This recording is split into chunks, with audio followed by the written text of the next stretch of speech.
The unexpected pioneers.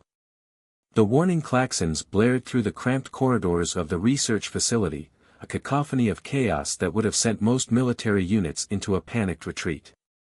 Not the Adaptive Response Tactical Squadron, better known as ARTS. Commander Elena Rodriguez stood perfectly still, her dark eyes scanning the holographic display that flickered with incoming threat data. "They said it was impossible," muttered Lieutenant Jack Harper, adjusting the makeshift armor patch on his shoulder.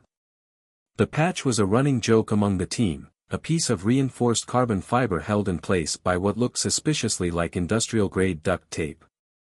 Dr. Kira Nomura, the team's chief strategist, didn't even look up from her rapidly typing fingers.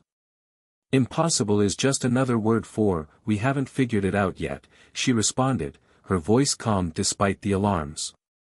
The facility they were defending wasn't a typical military installation. Located on the outermost research colony of Epsilon Prime, it housed humanity's most experimental adaptive technology project. The quantum resonance modulator, a device that could theoretically manipulate fundamental physical laws, was their current mission objective. Outside, the first wave of the Syndicate assault ships began their approach. These weren't your standard alien invaders. The Syndicate was a coalition of advanced species who viewed humanity as a dangerous, unpredictable variable in the galactic ecosystem. Their technology was generations ahead of human capabilities, with energy shields that could deflect entire missile barrages and weapons that could slice through battleships like paper. "Incoming," shouted Private Marcus Chen from the monitoring station.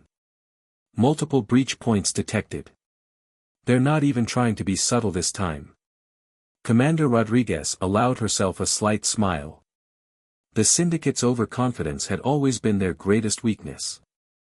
"Art's team, prepare for unconventional engagement protocol Delta 9.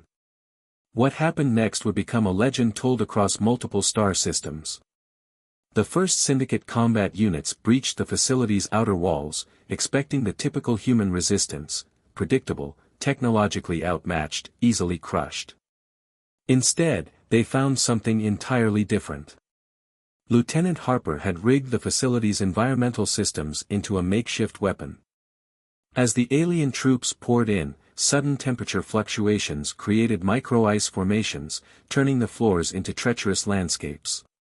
Precision acoustic generators created sound waves that disrupted the invaders' enhanced sensory systems, rendering their advanced targeting computers useless. Dr. Nomura wasn't just a strategist, she was a tactical chaos engineer. While the Syndicate relied on precise, calculated warfare, she understood that chaos was its own form of strategy. The research facility wasn't just a building, it was now a living, breathing defensive organism. Redirecting coolant systems, she called out, her fingers dancing across multiple interfaces. "Marcus, activate the magnetic pulse generators in Section 3. Private Chen grinned, his fingers flying across the controls. A series of electromagnetic pulses rippled through the facility, turning the invaders' own technological superiority into a liability. Advanced weapon systems short-circuited, energy shields flickered and died, and sophisticated combat suits became little more than expensive metal coffins. Commander Rodriguez moved with a fluid grace that belied her tactical genius. Where traditional military leaders would see defeat, she saw opportunity. The Syndicate expected a conventional defense, instead, they got a nightmare of unpredictability. "They've never fought an enemy that turns the battlefield into a weapon," she muttered, watching the holographic display. Each alien unit's movement was being tracked, predicted, and countered not through superior firepower, but through intelligent manipulation of their environment. One Syndicate commander, watching the battle unfold through long-range sensors, couldn't comprehend what was happening. Their tactical algorithms showed complete technological superiority, yet somehow, these humans were not just surviving, they were dominating. As the battle reached its crescendo, the ARTS team wasn't just defending a research facility. They were proving a fundamental truth about humanity that the Syndicate had underestimated: innovation isn't about having the best technology. It's about having the most creative approach to using whatever technology is available. By the time the last Syndicate unit retreated, the research facility looked like it had been through a hurricane. But it was still standing. And more importantly, the quantum resonance modulator remained secure. "Well," Lieutenant Harper said, wiping some mysterious green fluid from his tactical vest, "I'd say that went smoothly." Dr. Nomura rolled her eyes. "Smoothly? We just used industrial coolant, weaponized speaker systems, and electromagnetic pulses to repel an invasion force that was supposed to be technologically superior." Commander Rodriguez just smiled. Just another day at the office for ARTS. The Syndicate would learn, slowly, painfully, that humanity's greatest weapon was never its technology. It was its ability to look at a problem and see possibilities where others saw only limitations. And the ARTS team was just getting started. Tactical Chaos Theory. 3 standard galactic weeks after the Epsilon Prime incident, the ARTS team found themselves aboard the retrofitted research vessel Quantum Horizon. What looked like a standard scientific exploration ship to the untrained eye was actually a mobile command center that defied every known military configuration. "Incoming transmission from Galactic Diplomatic Corps," announced Private Marcus Chen, his fingers dancing across a console that looked like it had been cobbled together from at least 3 different technological generations. "They're not going to like our proposed solution." Commander Elena Rodriguez leaned back in her chair, a custom-designed seat that was half ergonomic marvel, half jury-rigged combat system. "When have they ever liked our solutions, Marcus?" Dr. Kira Nomura entered the bridge, carrying a steaming mug that definitely did not contain standard-issue military coffee. "The Kraxin Collective is massing at the Orion perimeter," she reported, sliding a holographic display across the central planning table. "Their latest communication suggests they're preparing a full-scale invasion of the neutral trade zones." Lieutenant Jack Harper whistled low.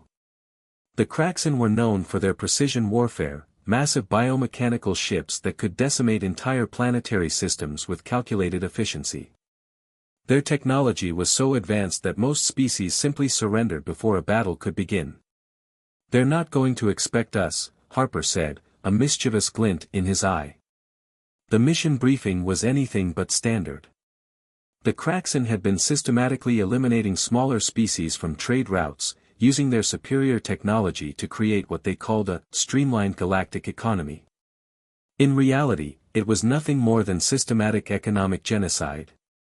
"We can't match their firepower," Commander Rodriguez explained, pulling up tactical simulations. "But we can disrupt their system." Dr. Nomura's plan was elegant in its complexity and terrifying in its simplicity. The ARTS team would transform the Quantum Horizon from a research vessel into a chaos generator that would make the Kraxin's advanced systems implode. "Their ships operate on hyper-precise quantum synchronization," she explained, zooming in on intricate schematics. "One unexpected variable, and their entire network system breaks down." The preparation was a marvel of improvisational engineering. Private Chen rewrote entire communication protocols, creating digital noise that would look like legitimate signals to the Kraxin's advanced scanning systems. Lieutenant Harper modified the ship's waste recycling system into a weapon-grade electromagnetic disruption field. As they approached the Orion perimeter, the Kraxin fleet looked like a steel nightmare. Hundreds of biomechanical ships, each the size of a small moon, formed a perfect geometric formation.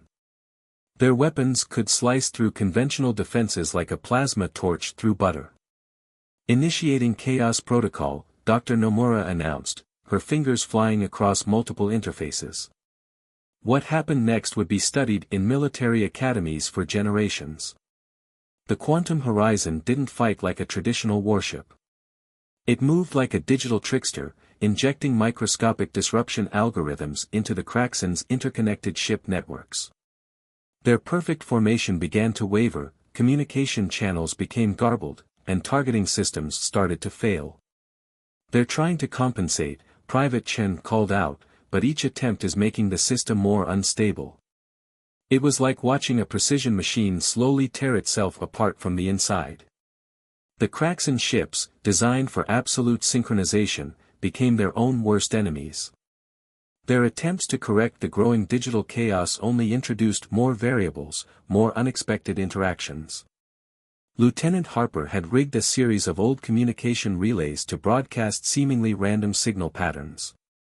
To the Kraxen's advanced systems, these looked like legitimate data streams, but they were carefully designed to create maximum computational confusion. Their quantum synchronization is collapsing, Dr. Nomura observed, a rare smile crossing her face. They built a system so perfect it can't handle imperfection. Commander Rodriguez watched the holographic display, seeing the Kraxen fleet slowly unravel. They weren't being destroyed by conventional weapons.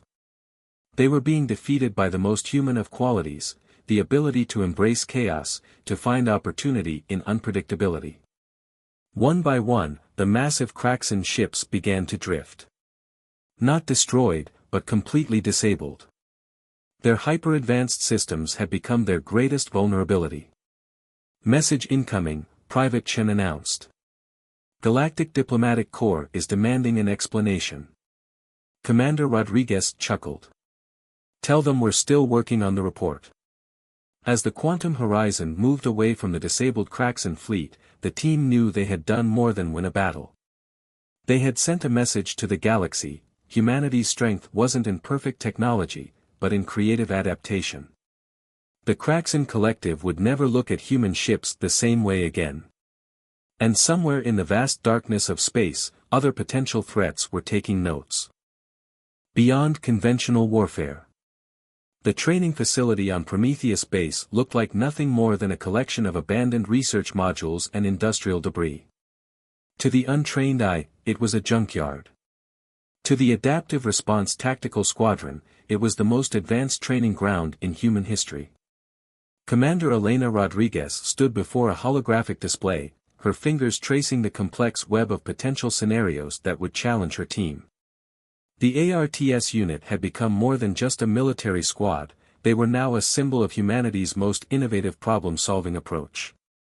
We're not just training soldiers, she muttered to herself, we're cultivating adaptive intelligence. Lieutenant Jack Harper entered the room, carrying what looked like a jury-rigged communication device. Command wants a full report on our latest psychological evaluation protocols, he said, dropping a data pad onto the table. They're still trying to understand how we select and train our team members. The truth was far more complex than any standard military recruitment process. ARTS didn't look for perfect soldiers. They sought individuals who could look at a problem and see possibilities where others saw only obstacles. Dr. Kira Nomura was conducting the latest round of recruit assessments. Unlike traditional military testing, her evaluation was less about physical prowess or technical knowledge, and more about creative problem-solving and psychological flexibility. The current batch of potential recruits sat in what appeared to be a massive room filled with seemingly random objects. Broken machinery, scientific equipment, survival gear, and what looked like children's toys were scattered everywhere. Their task was simple, yet impossibly complex. You have 1 hour, Dr. Nomura had told them. Survive. Most military training focused on direct challenges, combat scenarios, survival situations, tactical problem solving. ARTS training was different. It was about understanding that survival wasn't about having the right equipment, but about seeing potential in the impossible. One recruit, a former environmental engineer named Arya Zhang, had already created a water filtration system using an old coffee maker, some electrical wire, and a piece of a broken quantum sensor.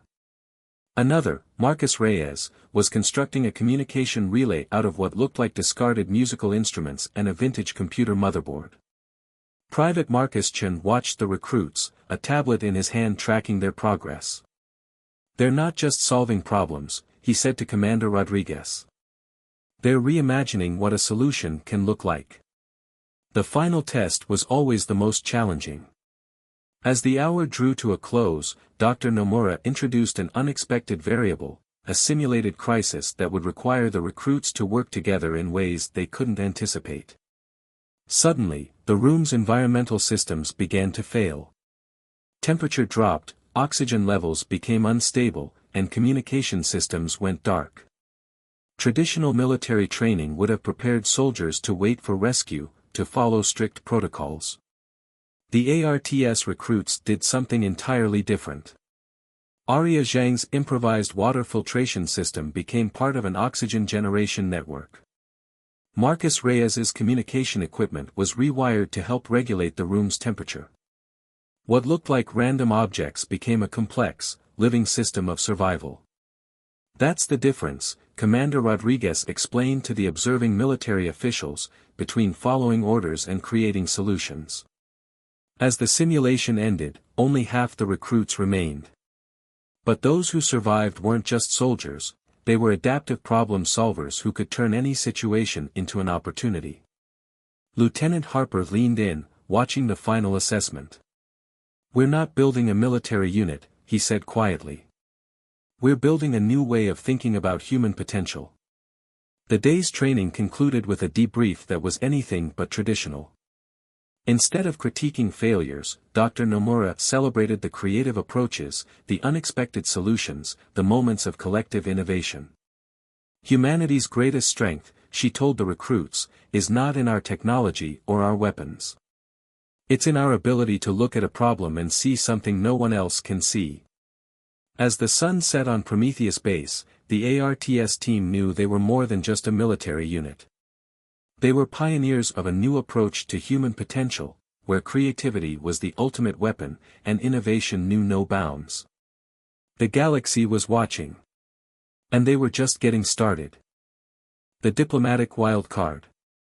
The Galactic Convergence Hall was a marvel of interstellar architecture, a massive spherical structure that floated in the neutral zone between 7 different star systems. Designed as a place of diplomacy, it had hosted countless negotiations, treaty signings, and cultural exchanges. Today, it was about to experience something entirely unprecedented.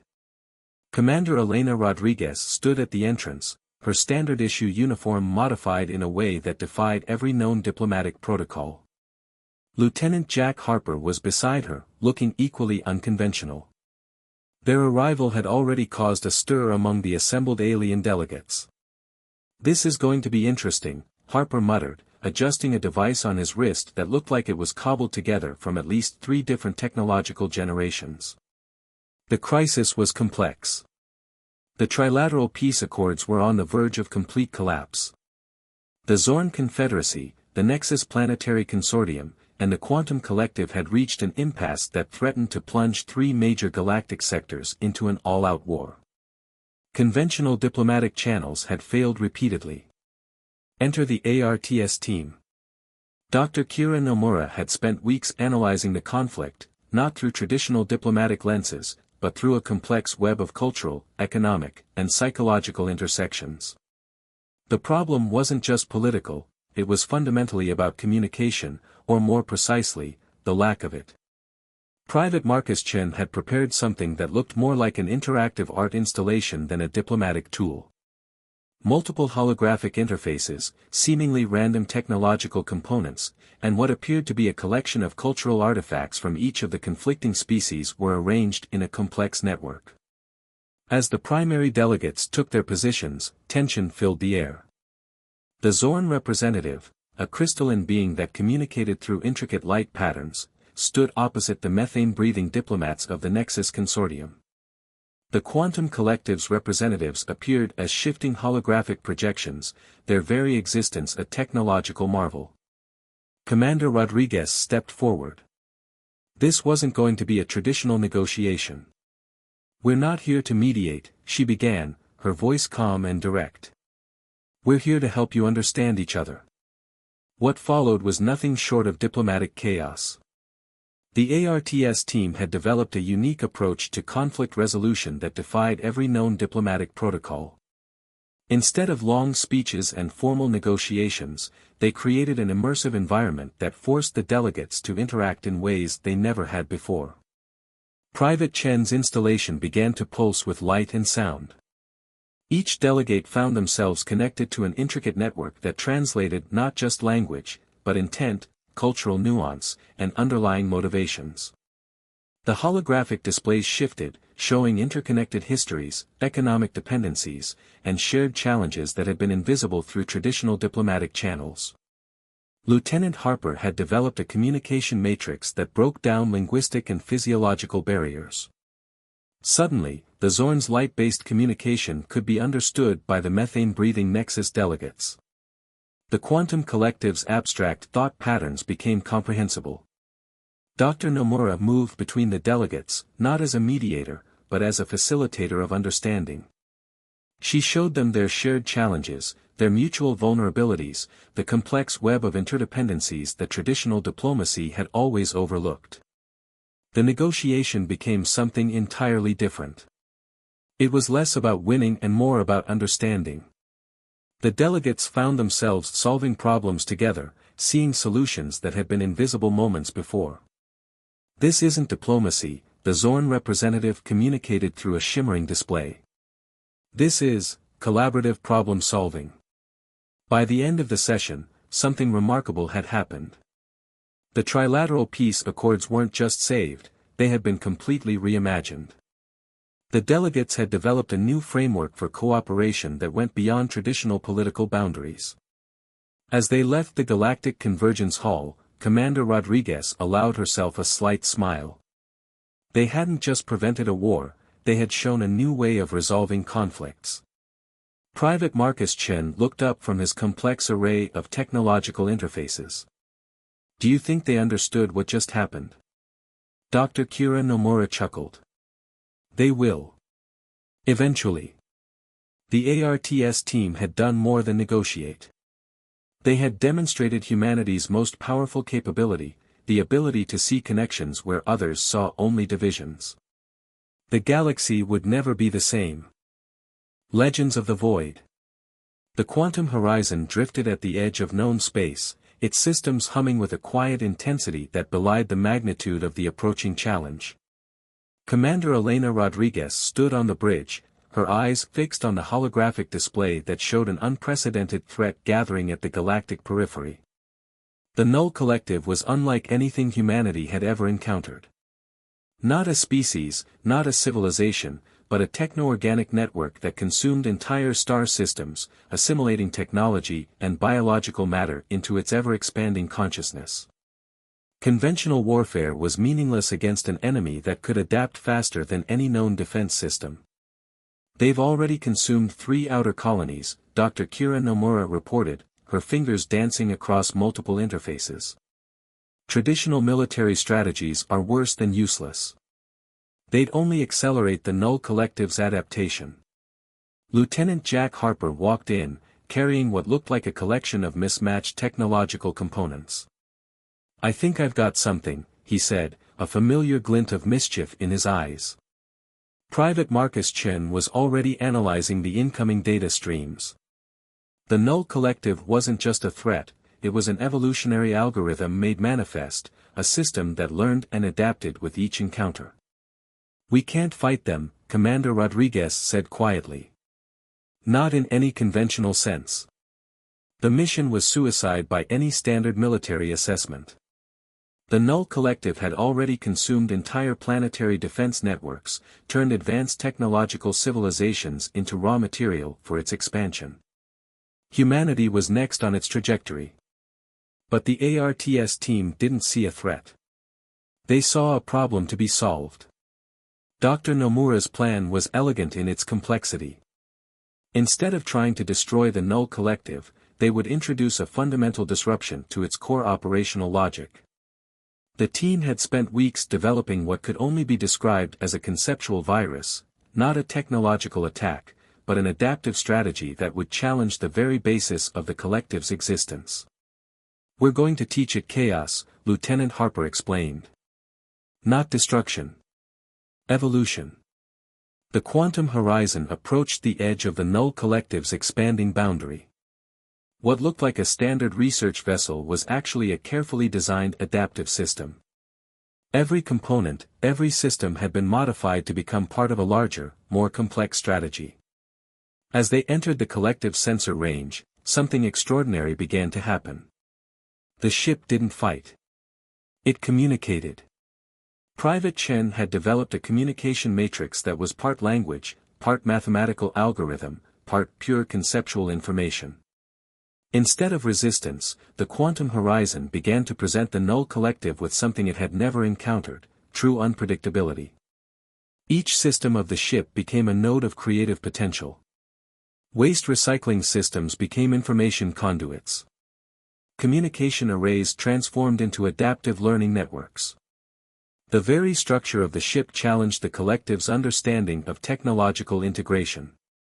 "It's working," Dr. Nomura whispered, watching the holographic displays. The null collective's expansion was slowing, its adaptive algorithms becoming confused by the ship's impossible complexity. Commander Rodriguez understood the deeper strategy. This wasn't about destruction. It was about introducing a fundamental concept that the collective couldn't process: creativity beyond optimization. Hours turned into days. The quantum horizon danced at the edge of the collective, each moment introducing more complexity, more unexpected variables. It was like watching a massive, galaxy-wide immune system being challenged by an entirely new form of existence. And then, something unprecedented happened. The null collective began to change. Not retreat. Not be destroyed. But evolve. "We're not fighting an enemy," Commander Rodriguez realized. "We're teaching it to be something more." As the mission concluded, the galaxy watched in awe. The ARTS team hadn't just stopped a threat. They had transformed it. Lieutenant Harper looked at the final data streams. "Well," he said with a grin, "I'd say that went smoothly." Dr. Nomura rolled her eyes. "Smoothly? We just fundamentally altered the nature of a galaxy-consuming technological organism." Private Chen chuckled. Just another day at the office. The quantum horizon turned back towards human space, carrying with it a message that would echo through generations. Humanity's greatest strength was never its technology, its weapons, or its military might. It was the ability to see potential where others saw only threat. To transform chaos into opportunity. To evolve.